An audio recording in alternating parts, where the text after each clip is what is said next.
आज सकाळ सकाळी अथक प्रयत्न करून या 3 फायली मी जिओजानने सबमिट केल्यात. म्हणजे पहिले काम, त्याच्यानंतर चहा.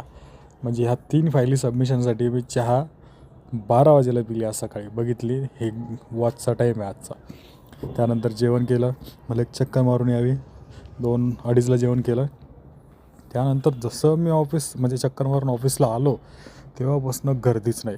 कोणीही नाही ऑफिसमध्ये यायला तयार, म्हणजे कामांसाठी बरं का. 5पर्यंत कोणीच नाही. मी तर फक्त मिशाला ताव देतच बसलो होतो. आणि त्याच्यामध्ये मिशांचं आज असं झालं काय, एक साईड मिशाचं जे आहे ते खालीच पडत होतं. खाली म्हणजे असं एका साईडलाच येत होतं ते. त्याच्यामुळे त्याला सरळ जो कोणी होतो तेच म्हणत होतं की भाऊ मिशा आज बरोबर नाही, मिशा आज बरोबर नाही. त्यामुळे त्याला सरळ करत बसलो आणि थोड्या वेळानंतर त्याला पण सरळ केलं. पण आज दुपारनंतर कोणीच नाही आलं. त्याच्यामुळे एवढं बोर झालं. आणि त्यात आपल्या वेबसाईटची हालत तर तुम्हाला माहितीच आहे, ते काही चालत नाही. त्याच्यामुळं आज लवकरच ऑफिस बंद करून मी घरी चालला गेलो. 5:30लाच ऑफिस बंद करून आज आम्ही घरी चालला गेलो.